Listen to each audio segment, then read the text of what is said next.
with Prophet Musa alayhi salam, things were really changing. It was time for all those for the people of the Pharaoh and his soldiers. They were right now facing the reality that Musa alayhi salam is actually stronger than him, and for the first time, Pharaoh is actually seeing the strength right there, right before his eyes, when even those that were supporting him, which are the magicians, were right now going against him and not believing that Pharaoh is actually the God. Now, you want to remember that the Pharaoh himself did worship other gods, but it was a common faith at the time that the Pharaoh himself is part of that divine industry. Let's say it that way. He's part of the divine groups, and that through all these different things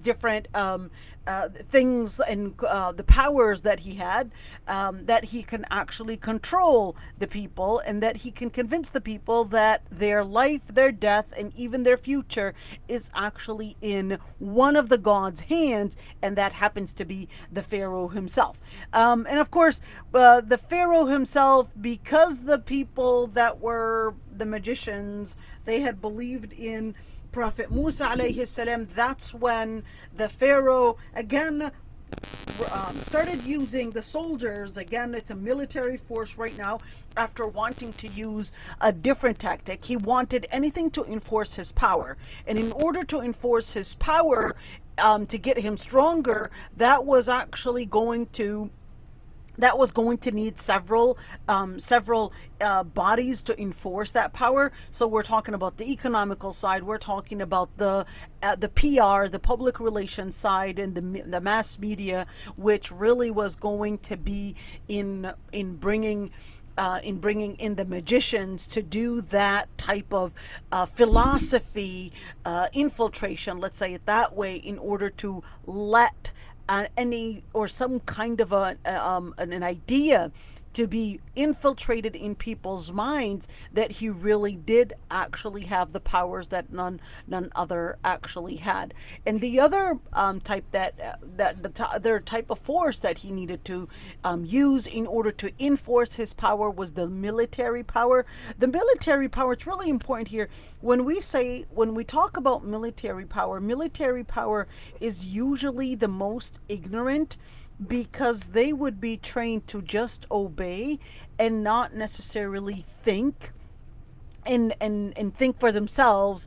And therefore, if you could see the magicians, are they are people that understand. They're usually the smart people, the magicians, or let's call them the whether at the time they're put at a pedestal, they're considered like the scientists today.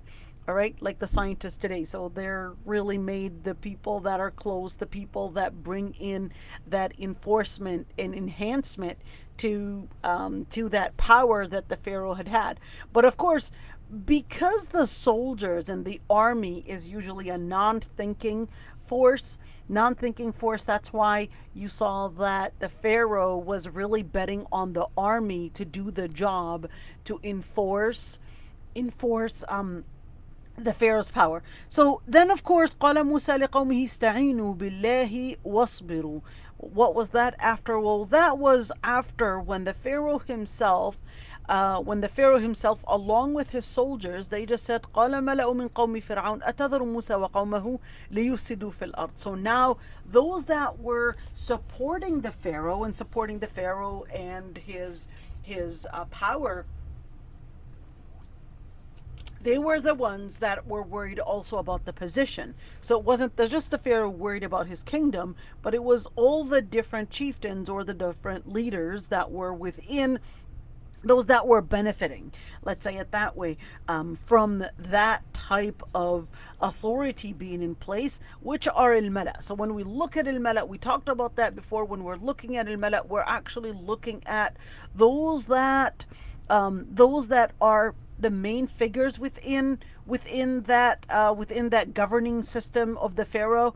So what did they say? Atadaru Musa. Are you going to leave Musa and his people liyufsidu fil ard? And I want you to look at this, liyufsidu fil ard, to cause fasad. What is fasad? Fasad is not facade like in English, the surface of things, but fasad is more of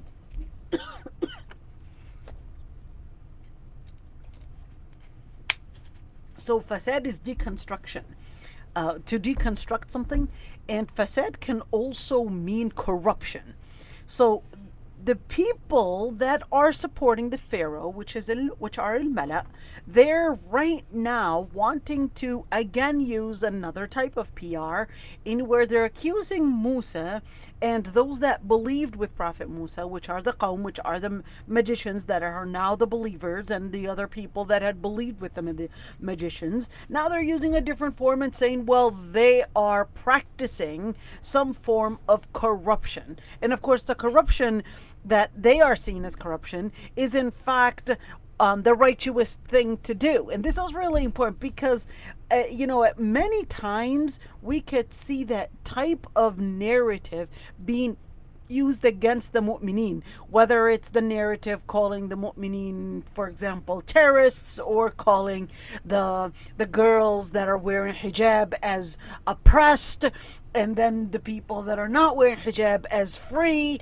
And of course, the use of words and flipping the words into opposite of what they are, the opposites of what they are, is a form that Iblis himself actually uses. Remember, Iblis himself actually said, "Ana khayrun min." I'm better than him. You created me from fire and you created him from clay. And then considered that fire is better than clay, or at least containing more energy and containing more power. So therefore, the one that's supposed to be portraying is really Adam to Iblis and not the other way around. And that's the part that Allah subhanahu wa ta'ala is always bringing to our attention. Be careful and scrutinize things. But of course, to be able to scrutinize the PR and how the different methods of the PR are using in order to indoctrinate the masses, you won't be able to recognize it unless you put on your Quran lens. Your Quran lens to help you see where and who and what everything, and where everything's going to, and what everything really is, the reality of everything. So here we go. Let's see what kind of fasad were they talking about. So they said liyufsidu fil ard, to cause corruption on earth, وَيَذَرَكَ وَآلِهَتَكَ. Now when you look at وَيَذَرَكَ وَآلِهَتَكَ, يَذَرَكَ means abandon you and abandon your gods. Abandon you and abandon your gods. It's really important to remember here that they were aware that the philosophy of any matter is going to have its implication in action.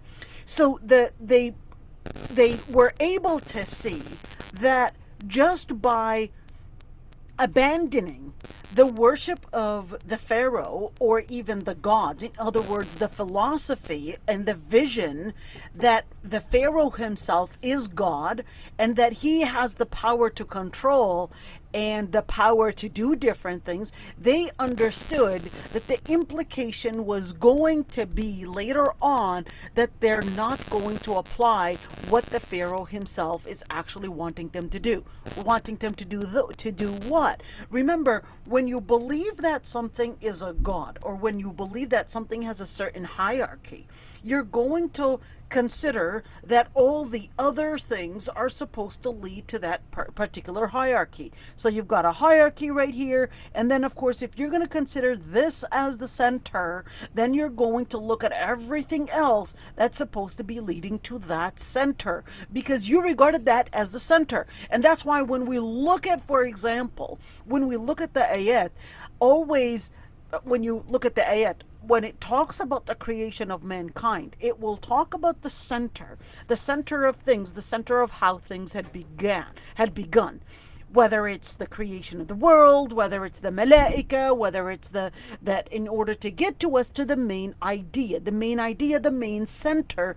And that center, all life is going to be surrounding that center, in where it will lead to the main issue, which is that life was created for a purpose, which is to be tested. Now, having that being said, they understood that very well, of course, that if they abandon believing in the pharaohs and considering that the pharaohs are gods, that in the end, in the future, they saw them as a possible threat.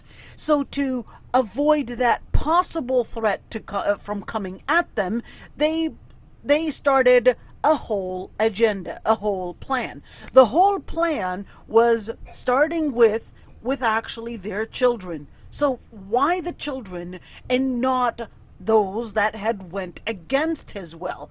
Because they considered that we still need the people, we still need these people, we still need their labor, we still need them to work for us, but let us use a method of pressure. And just like today, the first plan for any lobby to use is really to start with a newer generation. So here they started with a newer generation, and they said, we'll kill سنقتل. Now the word نقتل, whenever you would see a verb with a shadda on it, the shadda, sorry, I'm trying to circle around the shadda would actually mean a number of things. The shadda can mean that there's a gradual process happening. So we're talking about, for example, قطع. There's a process of cutting, a process of breaking something, or whatever it is, or قطع, or when we're looking at the shadda, it can mean a gradual process of something, and it can also mean to do something in a repetition, in where you're doing something in a repetitive mode more and more and more and many times, to the point that it is really leading to some type of an exaggeration. So when we look at here, سَنُقَتِّلُ أَبْنَاءَهُم, that would actually mean that the plan in the first agenda was to actually not only kill, but brutally kill in order to pressure their fathers to surrender to the Pharaoh again. وَنَسْتَحْيِي نِسَاءَهُم. So the plan was to kill the children, brutally kill the children, and number two, to نَسْتَحْيِي نِسَاءَهُم, to keep the women alive. To keep the women alive for two different reasons. One, labor force and workforce, of course, and number two, to keep them alive and use them as concubines. وَإِنَّ فَوْقَهُمْ قَاهِرُونَ. So what are they trying to say? Well, how are they going to be able to do that? They said, well, وَإِنَّ فَوْقَهُمْ قَاهِرُونَ. We are, the word is قاهرون. So قاهرون would mean that we're able to make them succumb to our request, to make them succumb to our will. In other words, they knew the word فوقهم is like they have a higher authority. They've got the different methods. Well, it's very similar to today when you're looking at the Muslim community, for example. Today, the Muslim community, education-wise, is pretty much on the lower end. Financially, the Muslims are usually, under government assistance. When we're talking about socially, they're considered a minority, and therefore they're not the ones to be able to gather their own community, but they would always need the different grants, the different sides to enforce a certain let me call it educational power. And of course, when we look at فوقهم قاهرون, that means they knew very well that they had more power to navigate and to enforce the system, to let even those that are considered a minority, which is Musa and his qawm, to make them succumb to the Pharaoh's leadership.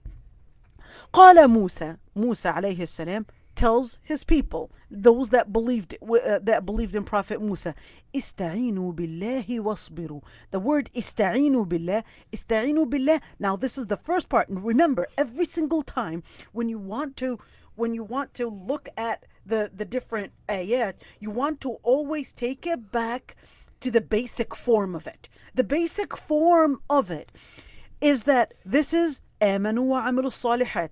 How's that the basic form of it? So ista'inu billah is the relationship between man and the Lord Almighty, and their faith in the Lord Almighty. Now the word isbiru is relating to action.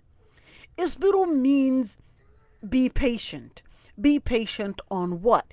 In holding on to the principles of Lord Almighty. What does it mean to be patient? It means to not let our own inclinations dictate the way we take the way we make our decisions or the steps that we take in life. So ista'inu billahi wasbiru, in other words, in order to stay on track, it's really important to maintain two items: al-iman billah subhanahu wa ta'ala, faith in Allah Almighty, and amilu salihat, al-amal al-salih, good and pious behaviors or good and pious deeds that Allah subhanahu wa ta'ala had laid out for us. Because if we don't hold on to these two things, then we're going to find ourselves trapped, and literally trapped in the method of life, in the vision, again, so this is a vision, and in the way of life, in the culture and the tradition of those that are going against Allah subhanahu wa ta'ala. But the reason why, so why didn't the ayah just say قَالَ مُوسَى لِقَوْمِهِ آمِنُوا وَاعْمَلُوا صَالِحًا? Why didn't Prophet Musa alayhi salam just say, just believe and do what is good? Why? Because when you look at faith in itself, they were actually in a situation where they're being pressured, they're being prosecuted, their children are taken away from them, and taken away from them to get slaughtered and brutally slaughtered right before their eyes. So he said, "Ista'inu billah," hold on to Allah Almighty. So this is talking to them about a different angle in speaking about faith. It's where you depend on Allah subhanahu wa ta'ala when things go wrong. You depend on Allah subhanahu wa ta'ala and not yourself. In other words, not your power, but you depend on Allah's power, because they were clearly recognizing their weakness. It's not a moment to tell them necessarily, here are the tenets of faith. They were in a moment of needing a different type of a connection. The connection that they were needing is really that isti'ana, seeking refuge, recognizing that the Lord Almighty, despite these people's powers, that the Lord Almighty's powers are actually higher and indeed in a lot stronger than their power. This is what to give them. This is to give them the vision. Correct the vision. Let the vision of your trust in the Lord Almighty go beyond. Wasbiru. Now the word isbiru, like I said, equivalent to al-amal al-salih, but this is talking about it from a different angle. Why isbiru?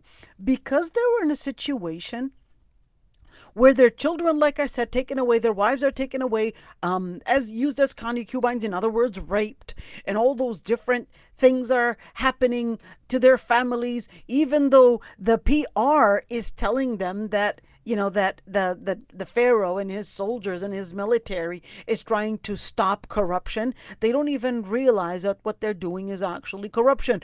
Very similar to today's time. They would tell you that they're against corruption when in reality what they're doing is corruption. They don't even see it.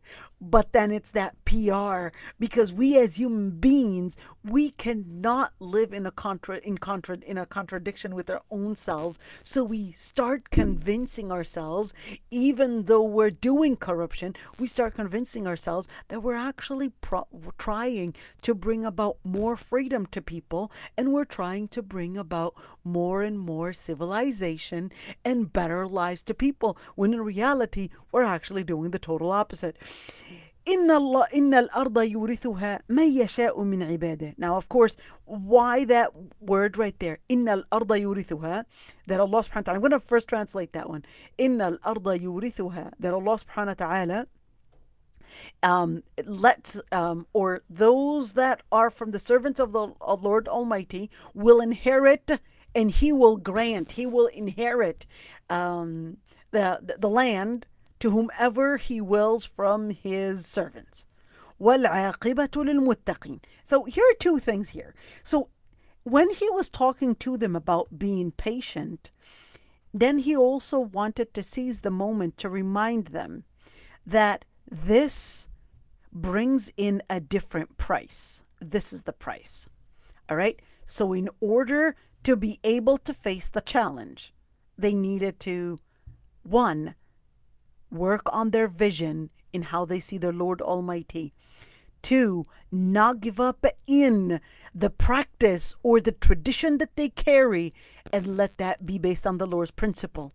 And then, in order to overlook, now of course, these people are facing losing every single type of power, not even the power, or not being able to preserve even their own lives, their children's lives. In other words, they are in total weakness.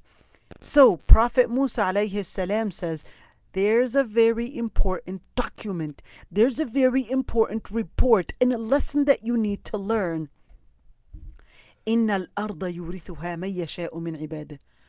The land, Allah Almighty will be the one to inherit it to whom He wills from all His servants. In other words, what? Don't worry about the losses that you might be facing now. The losses are the materialistic losses. Even if they are children, the most important gain that you will be getting is really the gain. وَالْعَاقِبَةُ لِلْمُتَّقِينَ. You will be getting something in this dunya. It's a matter of time. But there's also a very important gain, which is in the akhirah. وَالْعَاقِبَةُ لِلْمُتَّقِينَ. A gain in the dunya, with the land, with the different powers. Allah subhanahu wa ta'ala will give it to those that are ibadihi, that are from His servants. وَالْعَاقِبَةُ لِلْمُتَّقِينَ. Because that is the most important gain that you will get. At the end, in the akhirah, those that were concerned about the Lord Almighty and His path are the ones to finally get al-aqibah, to get the highest level of gain, which is Jannah. Now I want you to look at right there. We're trying to analyze this ayah right there in order for us to just learn certain things in our life. All right. So when you look at that ayah, وَالْعَاقِبَةُ لِلْمُتَّقِينَ, it didn't say لِلْمُسْلِمِينَ apparently, and it didn't say لِلْمُؤْمِنِينَ either. It used لِلْمُتَّقِينَ. So what is al-muttaqin? Now the word taqwa, all right, the word taqwa, it literally actually means to put an obstruction from a certain thing. So you're putting an obstruction. In other words, you're putting a barrier between you and something. So when I would say that person, ittaqa biwajhihi or ittaqa biyadihi, for example, that they put their hand to prevent a slap, for example. So what did they do? They obstructed the slap by using and tried to prevent a slap on their face by using their hand or their palm or whatever it is, their arm, in order to put an obstruction from that slap or from that matter coming to their face. It was actually trying to put an obstruction in order to keep them safe. So this is actually what taqwa is. So when you look at that obstruction, you're actually وَالْعَاقِبَةُ لِلْمُتَّقِينَ. This is actually telling you that there's a tool in where taqwa, there's actually two things to get to that taqwa. The two things to get to taqwa are, number one, is that faith in Allah Almighty. And to get to taqwa, you need to have sabr. All right? Let's do it again. So in order to get to taqwa, Prophet Musa alayhi salam wants them to get to taqwa. So what does he give? What does he give them? in terms of discipline and tools? Two things. So think of that. Think of taqwa and is the main goal. And then the two things to, the two lenses, all right, that will lead to that. So think of it as the two lenses. The two lenses is where you're holding on to the Lord Almighty. And of course, you remember, taqwa is usually when you're concerned about, your own safety. All right. So here, he's telling them about their safety, even though they're actually seeing it right before their eyes, that their safety is the first thing at target here. Their safety was the first thing that's attacked. They don't have any authority. They don't have any power. Their life is in danger. Their children's lives are in danger, etc. So when you're talking about how to protect myself from any type of danger, the first thing you're talking about and the first thing you're looking at is give me any form of shield. All right, any shield for me to protect myself with. And here Prophet Musa alayhi salam is giving them two different kinds of shields. All right, these two shields, hold that in, like an armor, one in your right hand and one in your left hand. And what is that shield? Ista'inu billah. And the first shield starts with you having your vision straight. That whatever type, in whatever form or type of power the Pharaoh and his people have, it's still going to be limited. Therefore, ista'inu billah. Get your power from the Lord Almighty. Get your focus that the Lord Almighty has all power beyond all. The second part that you want to look at is isbiru. Be patient. Why? Because one side of vision is not enough if it contradicts your behavior. If your vision is in faith, but your behavior is contradicting what you're believing in, then you're really not consistent with your own self. Your mind and your behavior should both go together in order to create that taqwa vision. قالوا أوذينا من قبل أن تأتينا ومن بعد ما جئتنا. So their response. It's really important here to mention that although some may actually see that this is some type of a complaint from the magicians that had believed, they said, well, we were harmed before you had even come to us, and even before you had come to us. So Prophet Musa alayhi salam responds, Asa rabbukum ay yuhlika aduwakum. Maybe the Lord Almighty will yuhlika. In other words, yuhlika will destruct your enemy, وَيَسْتَخْلِفَكُمْ فِي الْأَرْضِ, and let you be the nation to come after on earth. فَيَنْظُرَ كَيْفَ تَعْمَلُونَ, and he will see how you will do. So some scholars did see that as a complaint from the magicians, which is actually, I see it as not accurate, because to see it as a complaint is really ironic, because you do have other ayat where they're actually bring in their taqwa. They're revealing their taqwa. That they're actually being strong in the way they're handling this. And the ayat are actually numerous to mention. Some of them are really what you see in front of us right here, in where they said min qabli an tatina wa min ba'di ma ji'tana. So they're saying, we're being harmed. In other words, we have been harmed before we had even become on Islam. Before we had even become Muslim, and even after. So it's really the consistency of the Pharaoh's oppression that we have always been seeing. So this is not anything new. It's not because only we had become Muslim, because he was always a prosecutor from the very early times. قَالَ عَسَى رَبُّكُمْ أَن يُهْلِكَ عَدُوَّكُمْ.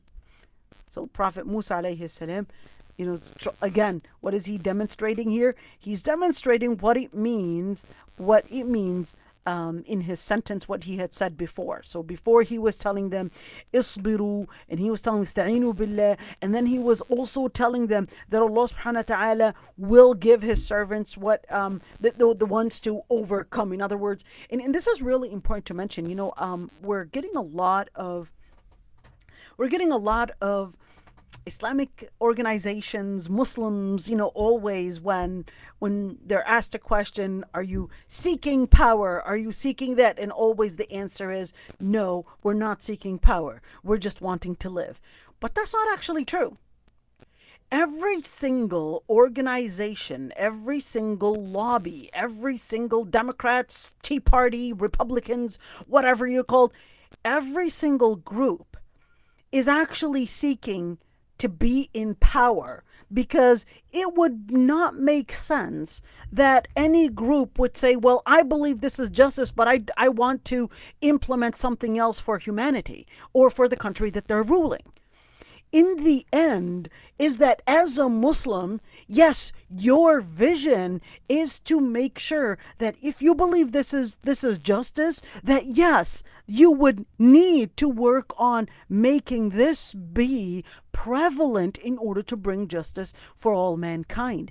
So having that being said, it's really sad that a lot of times the PR has made Muslims, PR has really made many Muslims, I'll say it that way, lose confidence in their own selves and actually say they're starting to believe the lie themselves. That is, I would say, spread in the news, and they're starting to even be afraid to say what their Islam is actually saying. Say it loud and clear and with your full confidence. Just like the Democrats, just like the Republicans, just like Tea Party, just like the Socialists, whatever it is seeking to implement what they regard as justice to be in an authority level. Why does it not make sense for a Muslim to also say, well, yes, we see this as justice, and we too have the responsibility to make sure that this is also spread and this is also implemented in life. So here, Prophet Musa alayhi salam, tells them, that al-ard yurithuha ma yasha'u min ibadah. In the end, what is he promising them? That they'll be the ones in authority after the Pharaoh. That the civilization that they see from the Pharaoh in front of them is nothing to worry about. That's not the civilization that should scare them. But that real civilization is a civilization that is based on a principle of the Lord Almighty, a principle of justice. A few days ago, there was a post from a very famous person, and he said, I know very many atheists that have highest morals, and many shuyukh, this is the word that he said, and I know many other shuyukh that are at the lowest end of morality.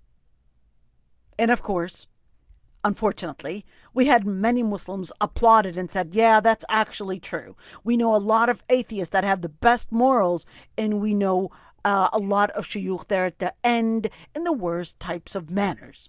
Well, here's the thing. And of course, in the end, he said, well, which is better? What do you think? Well, here's the thing. First of all, when you're comparing two different things, you're comparing, he didn't say, well, I know very many, for example, very many atheists that have morals and very many shuyukh that have morals, but actually brought the total opposites. Number two, when you look at an atheist, for example, an atheist does not regard that there is such a thing as an objective morality. In other words, they consider that morality itself being that there's no definition to morality, and that morality is really equal to immorality, and it's just people that invented such customs in order to bring about an ease in life. Why did they say that? Well, because again, the vision in life to atheists is really that people are just matter in motion. Therefore, if people are just matter in motion, therefore matter being in motion cannot and is not equipped whatsoever to create matter, and is not equipped to create the motion that it should be in anyways, and that all of these different behaviors are really just constructed by people.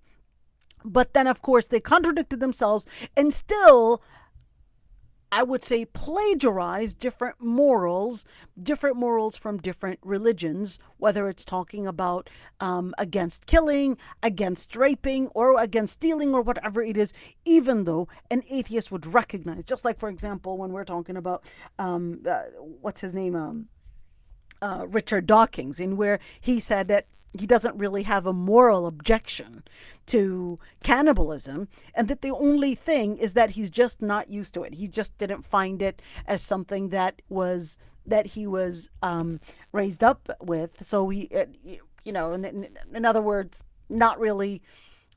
Did not really find it as something normal within his society, but he doesn't really have a moral objection against it. And that's when we're talking about, if you're talking about the base, again, this is the word, if you're talking about the base of your vision corrupt, then the details of the vision and later on is going to be corrupt, because the base of it is corrupt. Is it possible that we can have an atheist that might have good manners? The answer is, of course it is possible.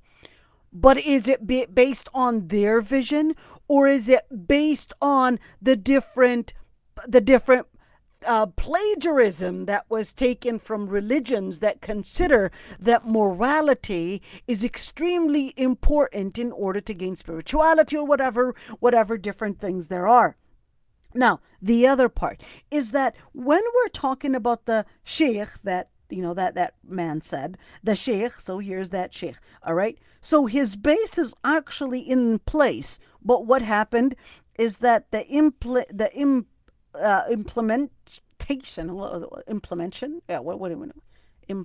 how he implemented, okay, let's say it that way, how he implemented the vision was actually blurry.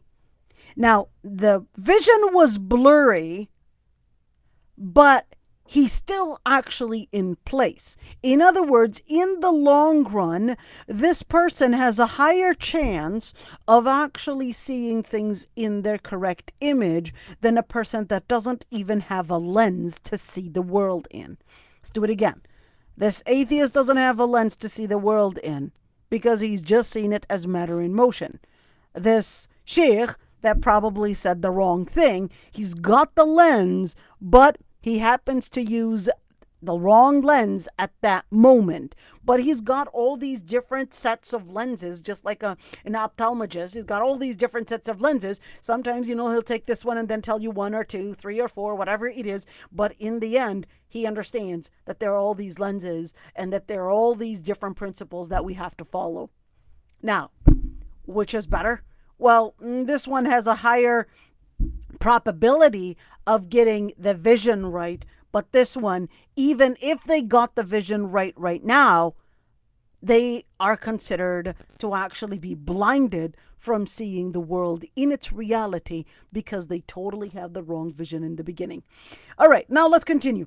قالوا أوذينا من قبل أن تأتينا ومن بعد ما جئتنا قال عسى ربكم أن يهلك عدوكم. Now this is to continue. عسى ربكم أن يهلك عدوكم. Why? Well, that's because they were facing all the prosecution. They didn't really know what to do. So all they were seeing is this great, magnificent military force that is overcoming their powers by far. And here, they're not really sure. So how is it possible? How is it possible that it would ever happen that Allah subhanahu wa ta'ala would actually give those that are being prosecuted the position to be in authority one day? So, Prophet Musa alayhi salam, after promising this part to them, is then explaining, Asa rabbukum, it might happen But here, the word asa, although usually the word asa is put on the end of more lower probability than a higher probability, but here, asa rabbukum, that's because he wants them to have their hope in the Lord Almighty. So to put that hope in the Lord Almighty, he said, asa rabbukum. There's a high probability, if you put your faith in the Lord Almighty, ayyuhlika aduwakum, he may deconstruct. Yuhlika can be deconstruct and destruct. So yuhlika aduwakum, that the Lord Almighty may deconstruct and destruct your enemy, and that is وَيَسْتَخْلِفَكُمْ فِي الْأَرْضِ.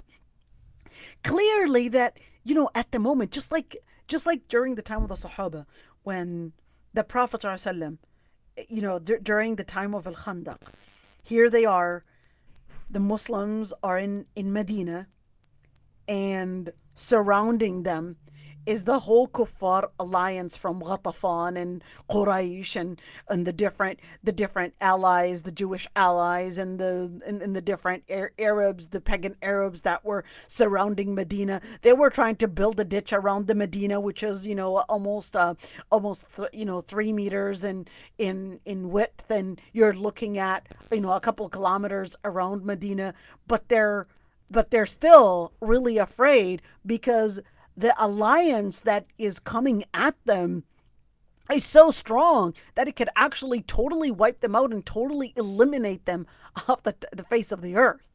So right that moment, a huge stone obstructs building that whole trench around Medina. They were really not able to do anything with it. But then the Prophet ﷺ is called, and they said, we've got this huge rock that is obstructing building the trench. We're not really sure what to do with it. So the Prophet ﷺ orders that they would get a mirwal. A mirwal is kind of like I don't know. It's kind of like it's a tool. Let's call it that way. It's a tool, kind of like a hammer, and then hits on it. And then when he hits on it, he says, "Al-ana futihat kunuzu Kisra." Now, the kingdom of Kisra. Kisra was the king of Persia. Now, you want to think of Persia at the time kind of like Russia today, a magnificent superpower that really has all the military, all the science, that huge civilization that is so expanded all the way from the northern part of the Arabian Peninsula and the Arabian Peninsula all the way till Afghanistan. Now that's a very huge kingdom right there. Uzbekistan, Tajikistan was also under Persian rule. You're looking at a very expansive superpower at the time. So, and the Muslims are still struggling to face a Arabi alliance from the Yahud of Ghatafan and from Quraysh. And here's the Prophet ﷺ telling them that Kunuz Kisra and the powers and the treasures of Kisra are under Muslim rule. And the Muslims are watching, of course. And then tells them, Al-ana futihat Baytul Maqdis. Not only Kunuz Kisra, but الآن فتحت بيت المقدس. Now, the word Bayt al-Maqdis, which is Al-Quds, Jerusalem, is really not only Jerusalem per se, but it is a representative that not only is the Persian Empire right now falling, based on what the Prophet ﷺ was actually saying at the time, but he actually was telling them of another prophecy. The prophecy was that even the Byzantine Empire at the time was actually going to be falling, and falling under what? Under Muslim rule. Byzantine Empire, what does that have to do with anything? These are the two major superpowers at the time. The Byzantine Empire and the Persian Empire were just like when we're talking about Russia, China, and the US today. Those are the superpowers. When we're talking about China, when we're talking about Russia, and when we're talking about USA, these are the superpowers, all right? And of course, the alliance of USA in UK and all France and whatever it is. All right. Now, when we're talking about superpowers, the Prophet ﷺ is really taking that moment, seizing that moment during this time of your ultimate weakness. Put your hope in Allah subhanahu wa ta'ala. And he's basically saying it right in front of them. Those two superpowers, you're feeling that ultimate weakness of getting totally eliminated on the face of the earth by those Arab alliance. I'm actually going farther in the prophecy and telling you that you will actually control and defeat the two major superpowers of your times, the Byzantine and the Persian Empire. When we're looking at Al-Ana Futihat Bayt al-Maqdis is going to be conquered by Muslims, is basically telling us that he was actually talking about the major superpower at the time. And here, وَيَسْتَخْلِفَكُمْ فِي الْأَرْضِ, this is exactly the same thing that Prophet Musa alayhi salam and Prophet Muhammad sallallahu alaihi wasallam were actually teaching those that were surrounding them and those that hold on to the faith. That don't be, what is the word that I could use? But don't be blinded. Here we go. Don't be blinded by looking at the current civilizations or powers that your enemy might have. This could be just a mirage in front of you where you see it strong, but Allah subhanahu wa ta'ala is telling you, وَيَسْتَخْلِفَكُمْ فِي الْأَرْضِ, and you will be the ones to be vicegerents, in other words, the ones in authority. You won't be weak forever. You're going to be strong again. فَيَنْظُرَ كَيْفَ تَعْمَلُونَ, but be careful. Allah subhanahu wa ta'ala will give you authority, will give you the power, but getting the power and the authority is not necessarily the goal itself only, but implementing justice is the ultimate goal. So when you look at فَيَنْظُرَ كَيْفَ تَعْمَلُونَ, it's really telling us, well, you're also going to be tested. So don't think that getting into power is the ultimate goal. We got into power and that's the end of it. No, because how you're going to be implementing justice is really the main theme, and is really the ultimate goal that as Muslims that we should be concerned about. It's not just to be an authority, but it's to implement justice. It's to implement principle. It's to bring about that change in one, the vision, the change in the principles that are implemented. وَلَقَدْ أَخَذْنَا آلَ فِرْعَوْنَ بِالسِّنِينَ. Now here's what happened. Just when the people that were following Prophet Musa alayhi salam, Prophet Musa alayhi salam is preaching to them how to be patient and that there's going to be hope. This is not going to be the end of the weakness that they're going to be living in. Just when they thought that was impossible, Allah subhanahu wa ta'ala says, وَلَقَدْ. I want you to look at the word laqad. Now the word laqad is actually it's actually a word of tahqiq. It's verily. It's like saying verily, for sure. أخذنا آل فرعون. أخذنا آل فرعون. The people of Fir'aun, the family of Fir'aun, those that supported Fir'aun, they were taken بالسنين ونقص من الثمرات. They were taken بالسنين. بالسنين means they were taken with famine. Famine comes to them, and then just when their power, the people of Prophet Musa alayhi salam and those that supported him, their power was so weak to save themselves, Allah subhanahu wa ta'ala intervenes and brings his power in. And then the people of the Pharaoh, they end up facing another form of weakness from an enemy or from a power that they did not ever expect. The power that Allah subhanahu wa ta'ala put in nature. بالسنين, and that is famine. ونقص من الثمرات. So what happened? They had a famine, and they ended up losing lots of produce. And that was really to probably get them يذكرون, to probably get them, to remind them, to help them recognize, for them to see the pattern that it's going to be coming at you, that your power is not the ultimate power, and that your Lord Almighty will be the one. Your Lord Almighty will be the one to actually overcome and protect those that are vulnerable and those that are weak from the mu'mineen. فإذا جاءتهم الحسنة قالوا لنا هذه.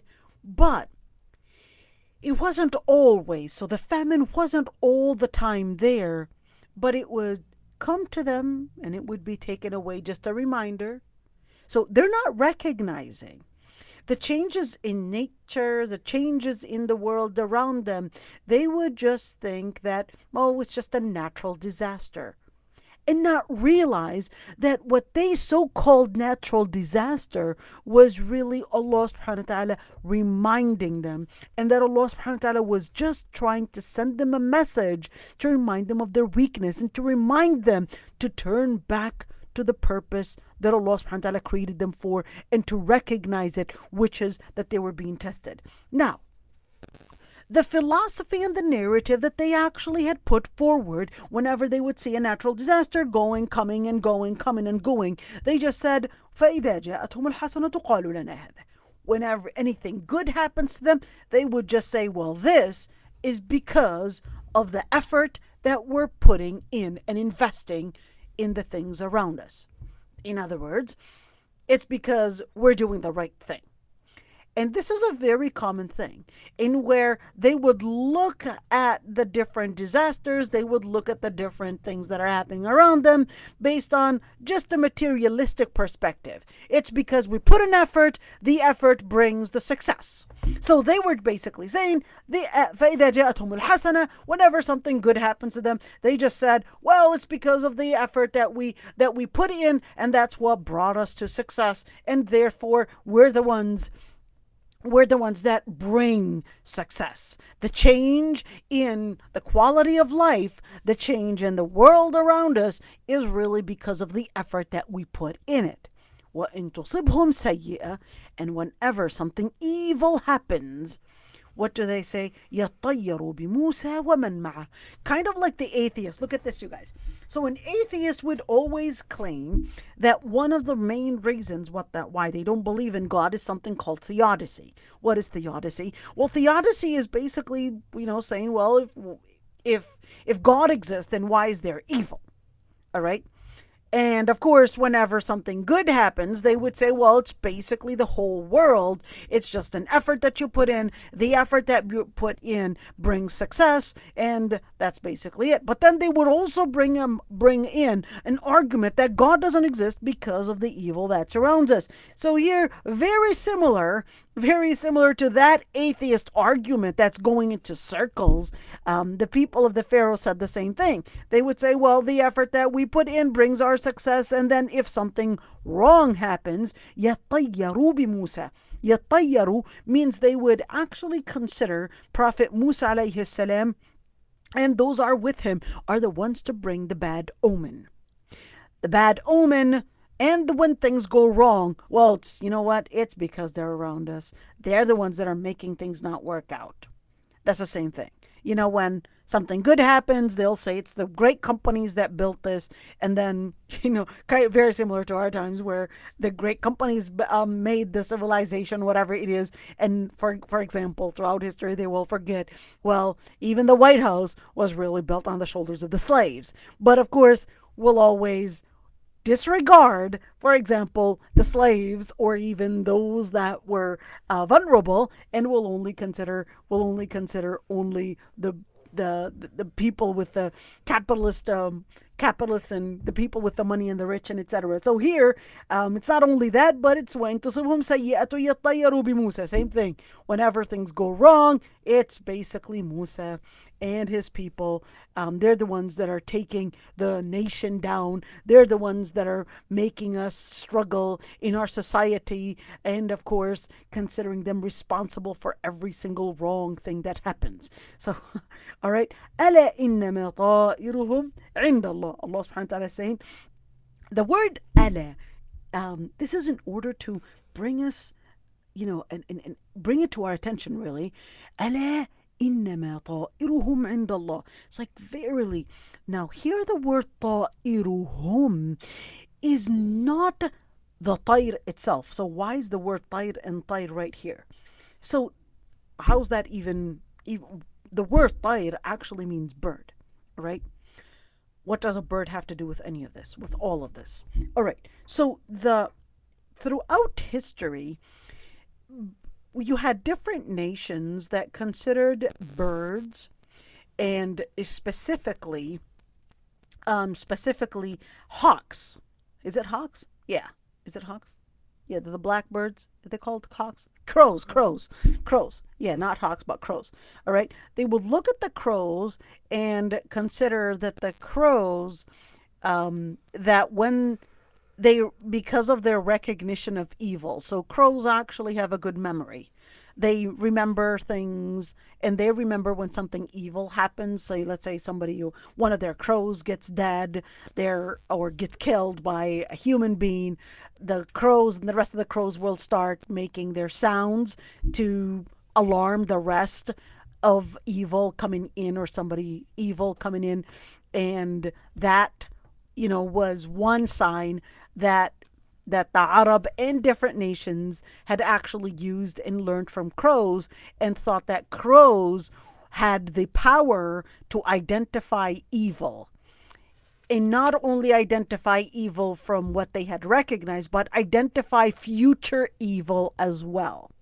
All right? So the Arab, they used to consider that because a crow, of course, this is their argument, because they believe that a crow has the ability to identify even upcoming evil. They used to use crows as a way to help them fortune tell.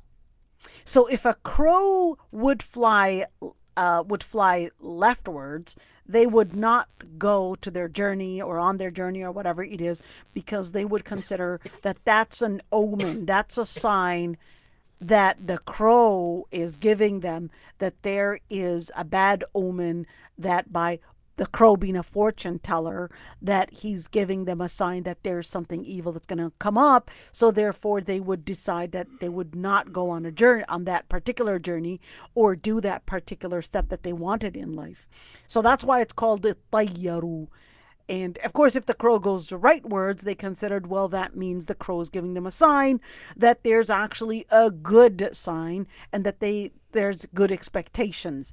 So here, when the ayah says, أَلَا إِنَّمَا طَائِرُهُمْ مَعَهُمْ عند الله, sorry, أَلَا إِنَّمَا طَائِرُهُمْ عند الله. This is now, although use the same word طَائِرُهُمْ, but in this part of the sentence, it's actually not the tayr related to the tayr, or the bird related to the bird and the crows and all that, but this is right here, it is the metaphor of the tayr, or the bird, that they used to see, in the philosophy that they carried with it. But this is actually more of a metaphor to mean their destiny. Again, so here, this is talking about the destiny and not the bird per se. All right, so أَلَا إِنَّمَا طَائِرُهُمْ عِنْدَ اللَّهِ means the destiny, whether the destiny that relates to good or evil things happening in their life, عِنْدَ اللَّهِ, is really known to Allah subhanahu wa ta'ala. So why does Allah know the person's destiny? Because you live within the dimension of time, but the Lord Almighty does not live within the dimension of time. Therefore, the Lord Almighty, not living under the dimension of time, the Lord Almighty knows the past and the future in the same exact type of knowledge, because the Lord Almighty does not live under the laws of physics that he created in this life. وَلَكِنَّ أَكْثَرَهُمْ لَا يَعْلَمُونَ. But majority of them, most of them, لَا يَعْلَمُونَ. They are not aware of the reality that surrounds them. What reality that surrounds them? That the Lord Almighty knows the past and the future in the same type of knowledge, in the same type of information. You as a human being, on the other hand, your knowledge about your future is very limited because you cannot go outside of the different laws of physics that the Lord Almighty created around you. So أكثرهم لا يعلمون. You are not aware of the different dimensions that are the different dimensions, or even the different creations, or even the different realities. Here's the word: the different realities that may surround you. وقالوا مهما تأتينا به من آية. Now here's their again, this is describing the situation, the circumstances, the situation that the people that were prosecuting Prophet Musa and the people that were with him, their response was, they said, "Mahma ta'tina bihi min ayah." No matter what evidence, no matter what miracle, no matter what sign you bring, and the word they used, litasharana. You are just trying to delude us. You're trying to make magic in order to take us away into a delusion. فَمَا نَحْنُ لَكَ بِمُؤْمِنِينَ. We're never going to believe in what you're doing, in what you're saying. And of course, they're actually living in a delusion themselves, but they're insisting that it is Prophet Musa alayhi salam that's creating all the delusions around them. فأرسلنا عليهم الطوفان. So فأرسلنا, I want you to look at that fa right there. So the fa is semicolon, put it right there. فأرسلنا. So as a result of what they had said, and that fa is like sababiyya. أرسلنا عليهم الطوفان. They were sent. Now the word أرسلنا means that there's something that was sent. In other words, I want to look at here. The word الطوفان really means when you're talking about floods. But of course, floods brings in water. So I want you to look at this one. So we're talking about floods. We're talking about locusts. We're talking about qummal doesn't mean lice, but this is actually talking about they're actually little insects that go into different fields. They go into fields, and then I don't know what they're called in English, but they're little insects that eat up grains. So that's what they are. They're insects that eat up grains. So it includes different insects. It doesn't have to be one type of insect only. It can be different insects that eat up with the grains from the inside. So it's not a locust, but this is a different insect that eats grains. All right. وَالضَّفَادِعَ. And of course the frogs. Frogs. What were the frogs doing in this world? So the ضَفَادِعَ, Allah subhanahu wa ta'ala sent frogs and toads as a form of torture and as a form of punishment. So we're going to talk about that. Waddam, and also blood. Ayat mufassalat. So waddam, what does that mean? That they had everything that they were drinking turns into blood, or was it some kind of a blood disease? What does it really mean? We're ayat mufassalat. So in the end, is that those are ayat mufassalat. Ayat mufassalat means they were all mufassalat. They were clear. They were clear signs to those that thought that the Prophet Musa alayhi salam was creating a delusion. فَاسْتَكْبَرُوا وَكَانُوا قَوْمًا مُجْرِمِينَ. So they saw the different signs, but the stance that they took was that they were really proud, and they insisted to go against Prophet Musa alayhi salam and insisted to follow their egocentricity. وَكَانُوا قَوْمًا مُجْرِمِينَ. And they were قَوْمًا مُجْرِمِينَ. They were actually قَوْمًا مُجْرِمِينَ. They were actually people of crime. In other words, they were criminals. All right? I want you to look at, let's kind of look at a number of different things here. So Allah subhanahu wa ta'ala sent a number of different things that are actually considered part of nature. All right? But I want you to connect that with the word arsalna. The word arsalna means that there was something that was being sent. So what was being sent we're talking about whether it's the different things in nature, whether it's rain, whatever controls rain controls wind as well. And then, of course, if you're controlling the rain and you're controlling the wind, you're also controlling the earth that's sucking down the rain. All right. So you're controlling not only up, but down as well. Because if the water is so much, then the the earth absorbance for that water slows down, and that makes a flood. All right, so you're controlling the top and the bottom. Well, you're not only controlling the top and the bottom, but you're also controlling the different creatures that might actually be flying. Now, locusts are actually the way that drives them into different areas. We're talking about temperature. We're talking about different things and different things that they seek. So.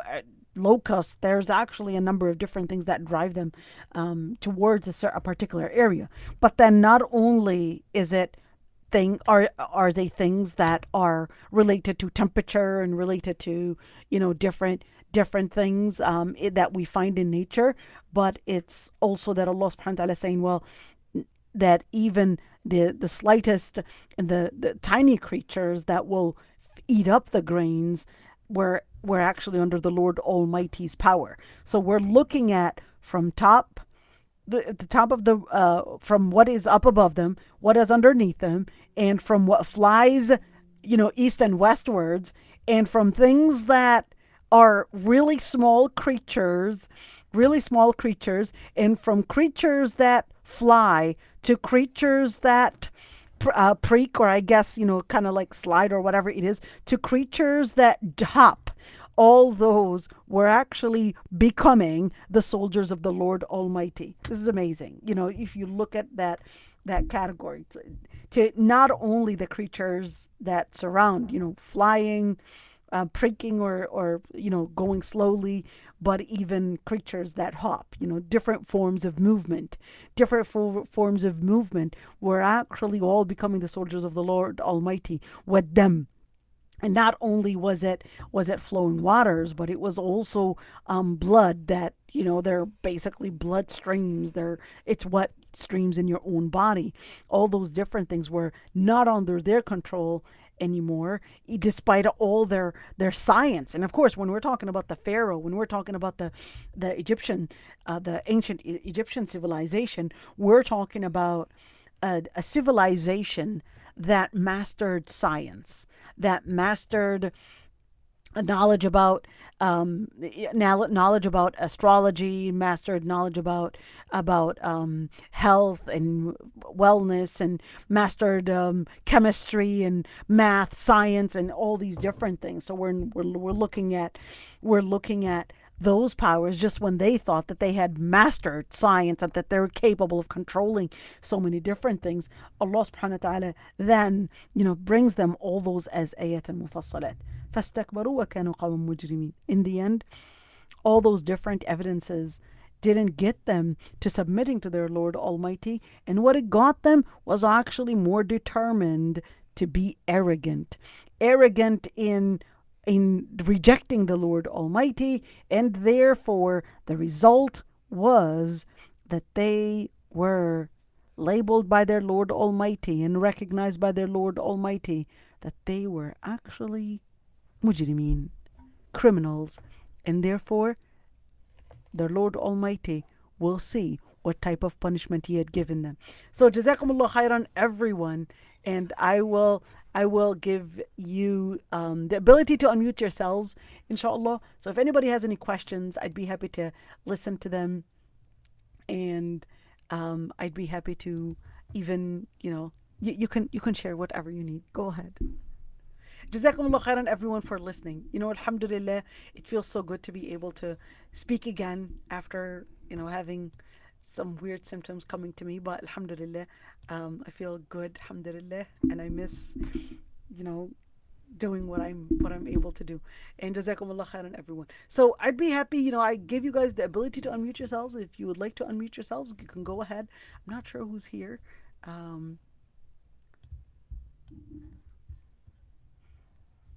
All right. Go ahead, Zamzam. Go ahead, Zamzam. Isn't it so funny what you just said that the people figure out the test that they had?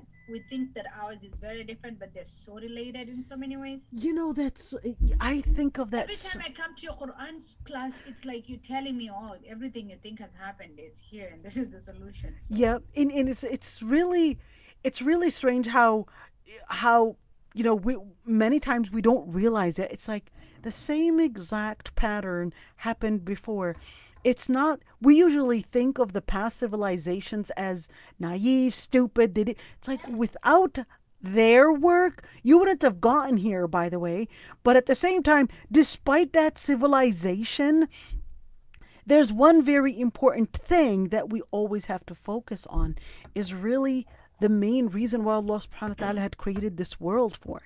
The purpose of life. You can think about and you can talk about all the different scientific capabilities and the how much knowledge you have about this world, but then if you don't look at the guidance Allah subhanahu wa ta'ala had sent, your knowledge is going to be really limited on how things function and not why Allah subhanahu wa ta'ala made things function like that, which is the purpose of life. Alhamdulillah. Jazakallah khair. Wa iyyakum. Wa iyyakum. All right. Um, we'll see you all. Hopefully, make dua that Allah subhanahu wa ta'ala give me shifa. And inshallah, we'll see you next week. Inshallah, I am hoping to make more classes. Um, I just need to first, see some things related to my health before I do that. So make dua, inshallah. And assalamu alaikum wa rahmatullah.